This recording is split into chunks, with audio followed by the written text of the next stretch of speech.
Dimesso l'ultimo paziente ricoverato nel reparto di malattie infettive a Cosenza, tutti guariti anche a Corigliano Rossano. Il maxi processo Rinascita Scott non si farà a Vibo Gratteri, lo Stato lo sapeva da tempo ma non ha fatto nulla. Il Comitato Ambientale Presilano presenta un esposto in procura contro la riapertura della discarica. Si è insediato stamattina il nuovo presidente del Tribunale di Catanzaro, spero di essere all'altezza. Sono 700 in Calabria le scuole private e gli asili nido in difficoltà, a noi nessun aiuto.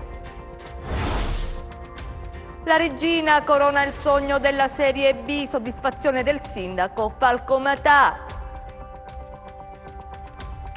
Ben ritrovati per questa nuova edizione del nostro TG. L'ospedale dell'Annunziata libero dal coronavirus, è stato dimesso l'ultimo paziente, un 65enne ricoverato più di un mese fa. Vediamo. È stato dimesso oggi l'ultimo paziente ricoverato nel reparto di malattie infettive a Cosenza. L'Annunziata dunque è Covid-free. Già nei giorni scorsi in corsia si respirava un certo ottimismo. L'uomo, un 65enne, arrivato in ospedale più di un mese fa, era il 28 aprile scorso, aveva risposto bene alle cure e si era in attesa ormai solo dei risultati del tampone di controllo arrivati questa mattina. Nella città dei Bruzi si svuota dunque la divisione che in trincea ha combattuto contro il coronavirus. Nella provincia più vasta della Calabria va ricordato, oltre all'Annunziata, anche nei presidi ospedalieri di Rogliano e Cetraro da tempo ormai non ci sono più malati colpiti dal virus maledetto. Questo lunedì segna anche l'alba dopo una lunga notte buia a Corigliano Rossano, dove è finita bene, tutti guariti. A darne notizia il responsabile del settore igiene e sanità pubblica dell'azienda sanitaria provinciale per l'area della Sibaritide, Martino Rizzo. L'incubo, ha scritto su Facebook, è cominciato l'8 marzo e si è finalmente concluso dopo 42 casi complessivi e 3 decessi. Sembrava non finisse mai, dicono i sanitari che oggi tirano un sospiro di sollievo. Ancora buone notizie, oggi in Calabria nessun contagio, sono 14 i guariti, questi sono i dati del bollettino della Regione Calabria, vediamo. In Calabria ad oggi sono stati effettuati 74.439 tamponi. Le persone risultate positive al coronavirus sono 1.159, nessuno in più rispetto a ieri.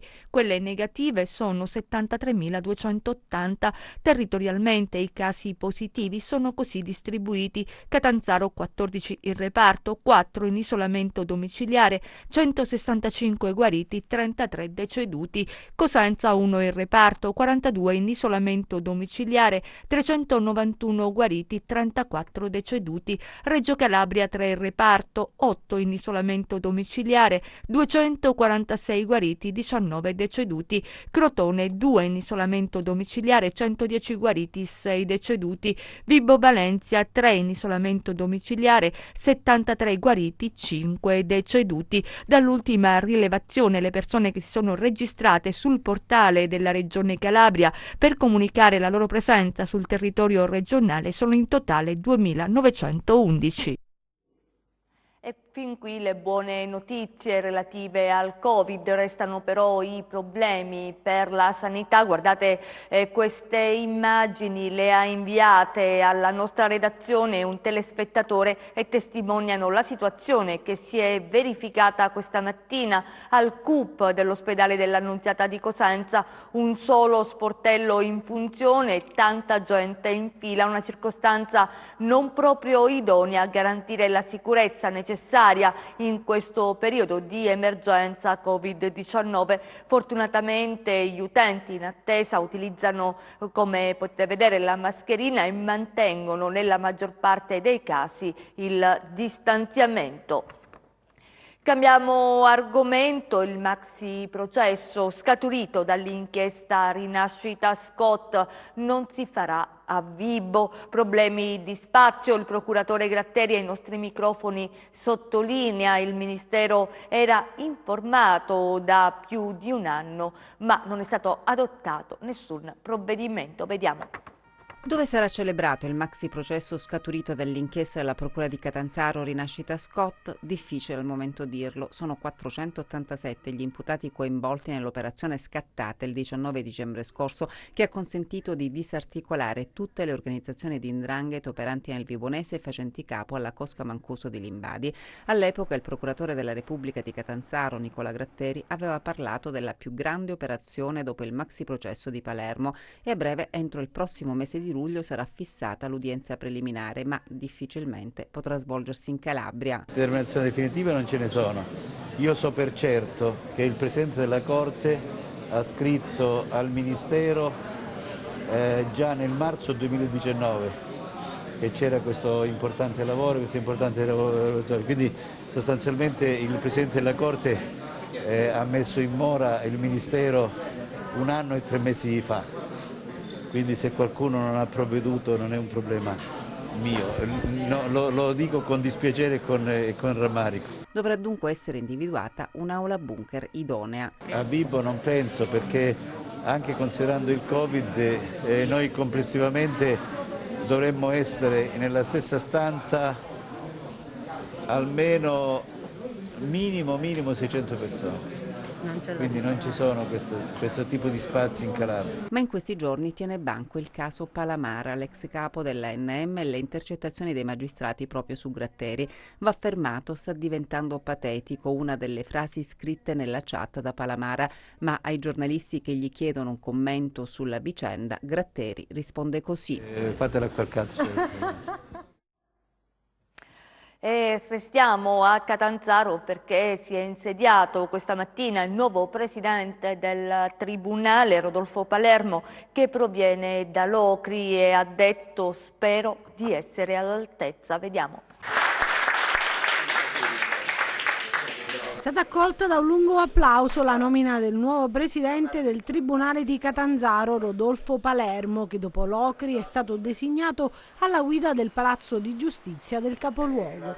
La sua nomina ufficializzata circa un mesetto fa dal plenum del CSM. Le prospettive sono quelle di continuare a gestire l'ufficio all'insegna dell'efficienza.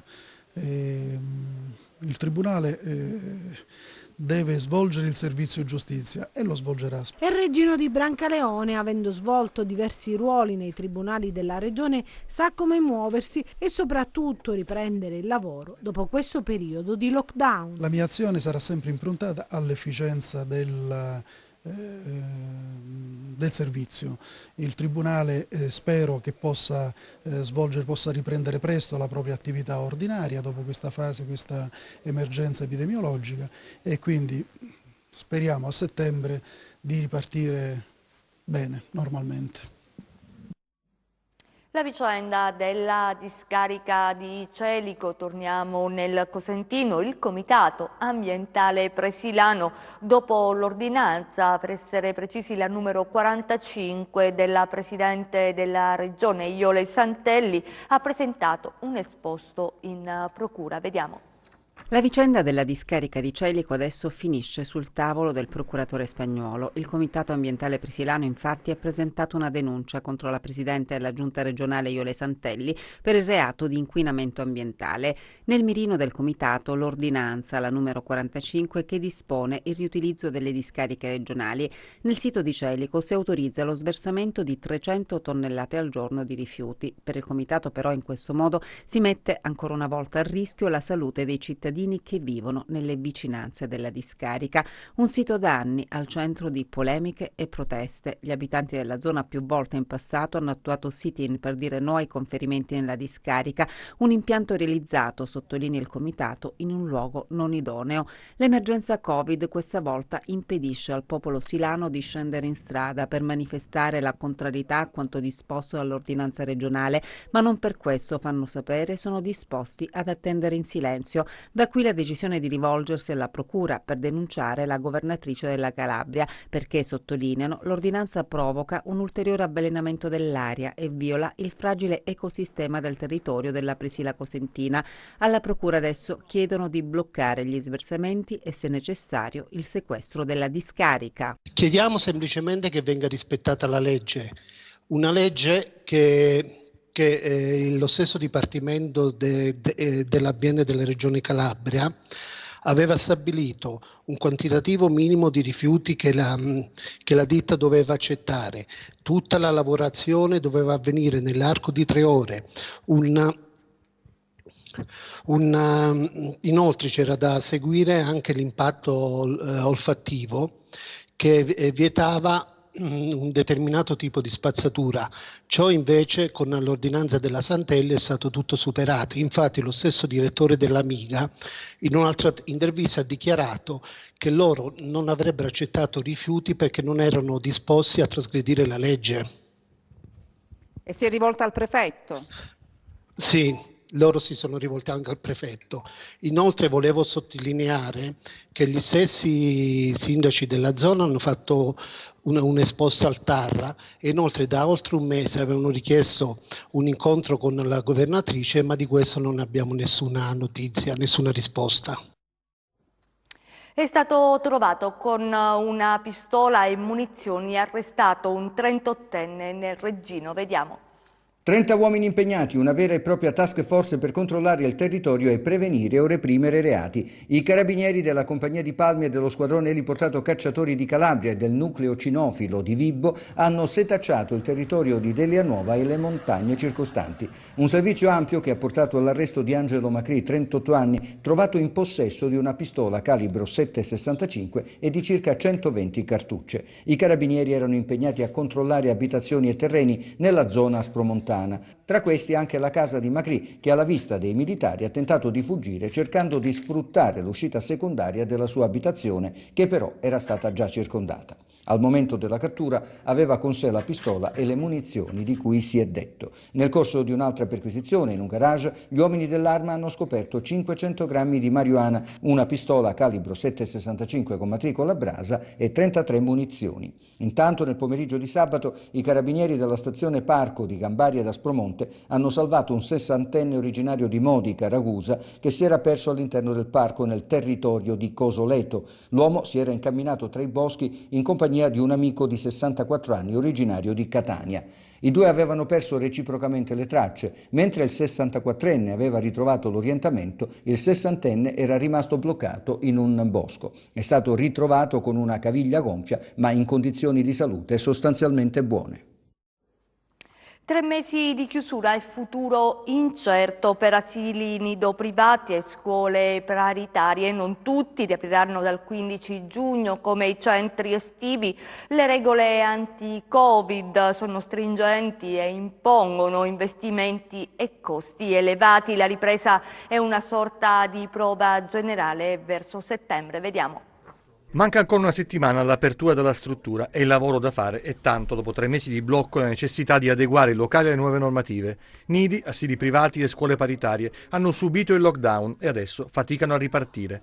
Chi lo fa è consapevole di affrontare una fase sperimentale e complicata. Siamo stati chiusi e probabilmente riapriremo a settembre, ma ancora con tante indecisioni, tante insicurezze. In questo momento però vogliamo dare un segnale alle famiglie, vogliamo ascoltare i bisogni dei bambini e delle famiglie che ci chiamano, perché oramai sono diversi mesi che i bambini sono in casa, i genitori stanno lavorando, ci sono difficoltà, ma ci sono anche tutta una serie di problematiche anche psicologiche che i bambini stanno affrontando a causa dell'emergenza Covid. E riapriremo riconvertendoci di fatti, perché chiederemo l'autorizzazione al Comune di Cosenza per la riapertura del centro estivo e partiremo con pochi bambini seguendo tutte le linee che ci consentono di mantenere la sicurezza e l'igiene per far sì che si possa ricominciare in qualche modo a respirare, a sentire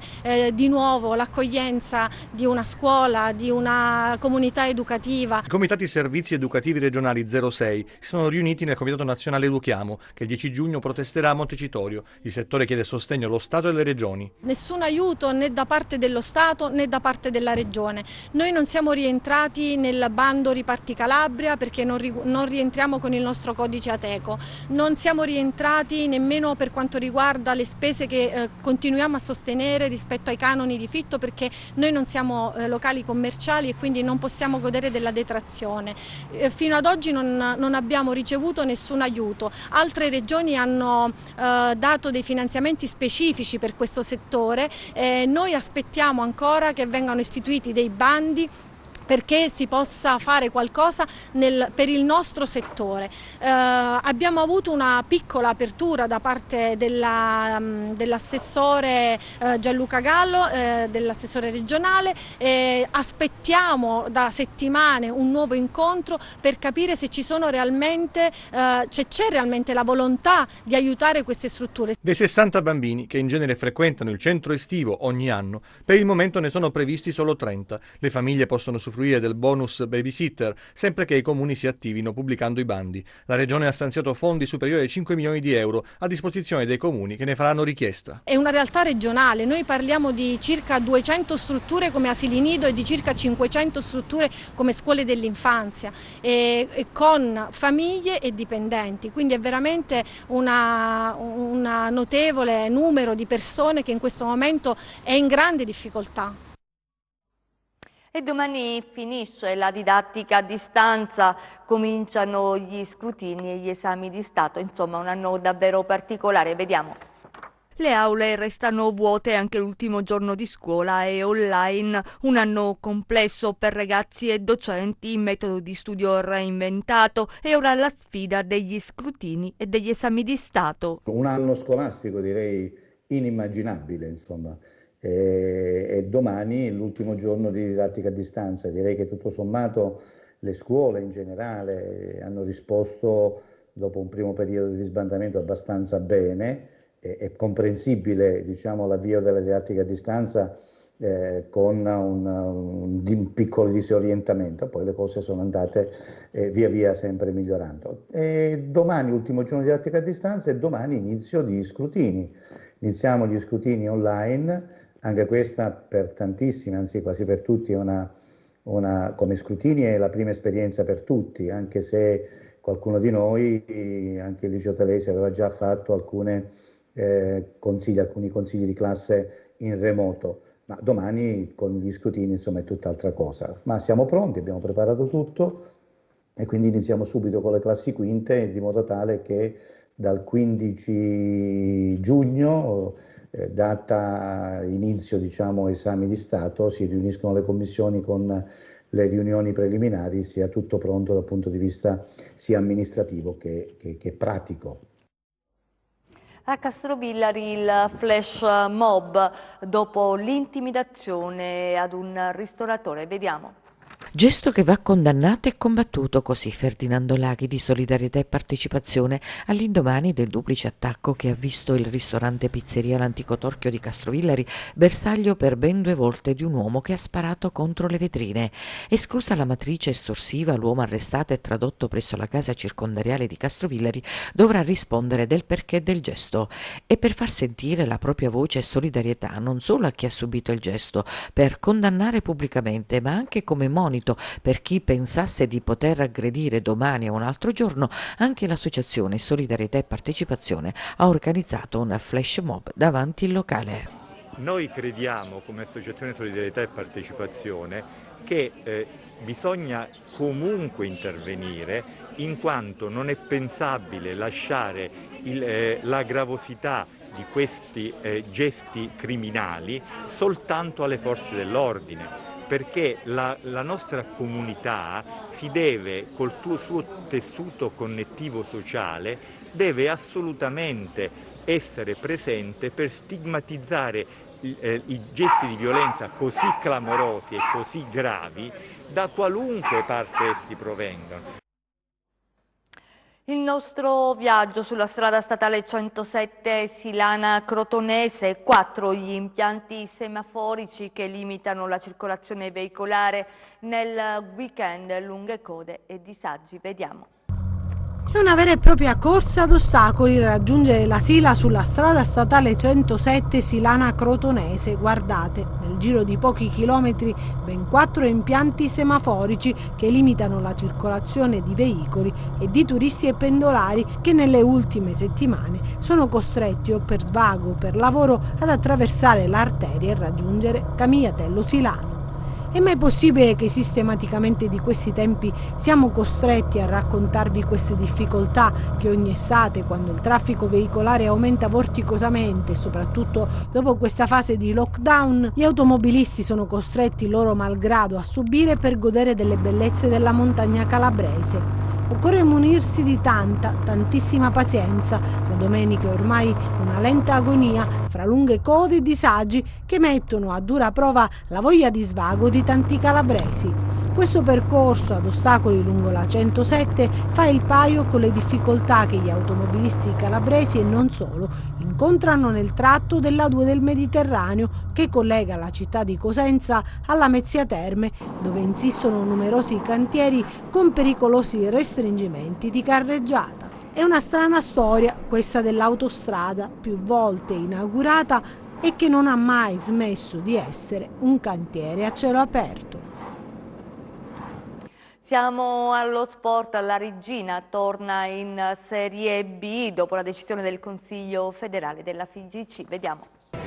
Volevo essere io il primo a dare questa notizia ai tifosi della Regina e alla città di Reggio. Come avevo predetto, la Regina l'anno prossimo giocherà di sabato e la stagione 2020-2021 la giocherà in Serie B. È stato il presidente Luca Gallo ad anticipare l'ufficialità. La Regina in Serie B. Dopo 6 anni gli Amaranto tornano al campionato cadetto, nonostante lo stop al torneo dettato dall'emergenza sanitaria dovuta al Covid-19. Il via libera per la B è arrivato oggi dal Consiglio federale intorno alle 14, con la FIGC che dopo settimane di attesa ha sciolto le riserve promuovendo Regina, Monza e Vicenza, ovvero le prime della classifica nei 3 gironi. 21 vittorie, 6 pareggi, 3 sconfitte nelle 30 partite disputate prima dello stop, con gli Amaranto avanti 9 punti sul Bari. E ancora il miglior attacco e migliore difesa del campionato. 11 vittorie consecutive. È riuscita dalla rivoluzione inaugurata da Luca Gallo un profondo restyling per la squadra affidata a Mimmo Toscano e il suo staff tecnico. Gli altri verdetti riguardano le retrocessioni delle ultime classificate, mentre per la quarta promozione, per le altre retrocessioni, si disputeranno play-off e play-out. L'algoritmo stabilirà le griglie, il Catanzaro tenterà il grande salto, il Rende avrà una chance per restare in Serie C e i biancorossi di Rigoli proveranno a salvare la categoria. La Regina è in Serie B, complimenti al presidente Gallo che ci ha messo cuore, passione, ci ha investito tante risorse economiche, ha organizzato una squadra che ha meritato sul campo la promozione nella serie cadetta. Complimenti al DS Taibi, a mister Toscano, ai ragazzi. Questa di quest'anno è stata una cavalcata senza precedenti. Adesso lavoriamo affinché il purgatorio della Serie B duri il meno possibile e la città e la squadra possano ritornare nella Serie A, che è il vero palcoscenico che ci compete. Però se pensiamo a dove eravamo solo 4 anni fa, insomma, questo è davvero un traguardo straordinario, frutto della programmazione. Sarà un palcoscenico importante anche per la città, perché sarà un palcoscenico nazionale a tutti gli effetti, anche con quello che potrà essere l'indotto economico per i nostri ristoratori, per i nostri commercianti, per i nostri alberghi, ma soprattutto sarà la possibilità per i cittadini di distrarsi da quelle che sono le problematiche quotidiane. Sarà soprattutto l'occasione per la città di avere una vetrina nazionale e riuscire a fare parlare della nostra bella Reggio per motivi positivi e non per i motivi spesso negativi che compaiono sui media nazionali. Forza Regina, sempre!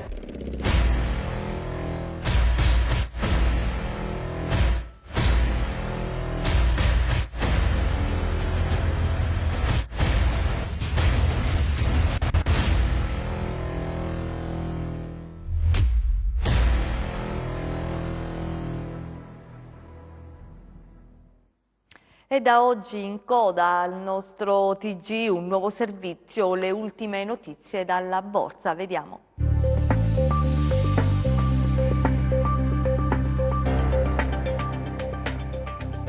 Seduta dall'andamento altalenante per le borse europee.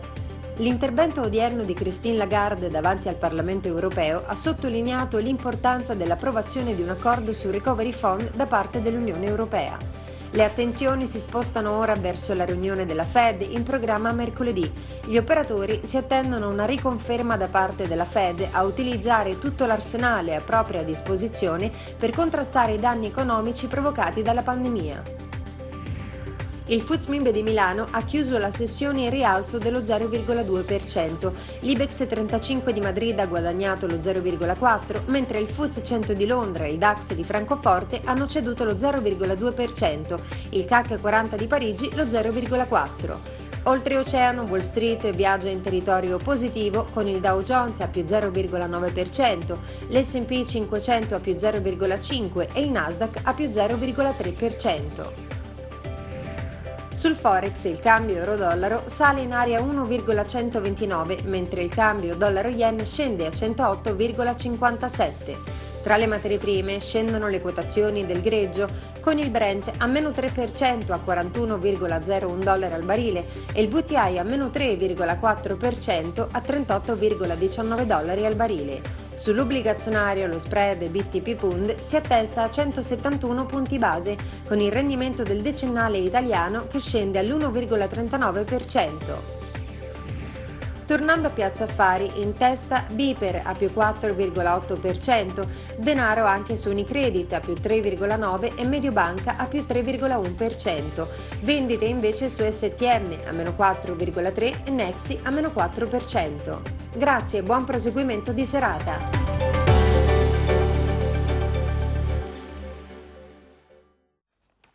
Chiudiamo con le previsioni del tempo.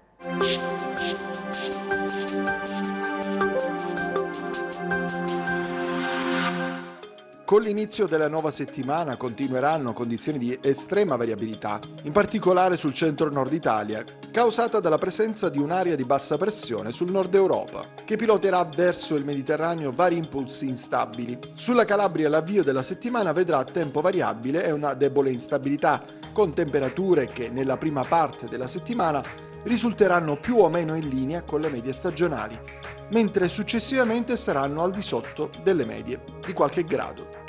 Domani tra notte e prime ore del giorno, lungo i litorali tirrenici possibilità di piovaschi, altrove cielo da poco a parzialmente nuvoloso ovunque, con aumento della nuvolosità nelle ore centrali della giornata in prossimità di rilievi, dove saranno associate possibili piogge. Temperature stazionarie. Passiamo a mari e venti.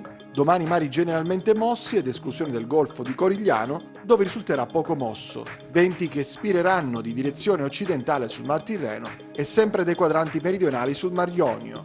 Per essere sempre aggiornati sull'evoluzione delle condizioni meteo, vi rimando oltre al nostro sito www.meteoincalabria.com anche alla nostra pagina Facebook Meteo in Calabria. È tutto, ci fermiamo qui, grazie per essere stati con noi, grazie in regia a Michele Cava, in messa in onda Giuseppe Costanzo, vi auguriamo un buon proseguimento.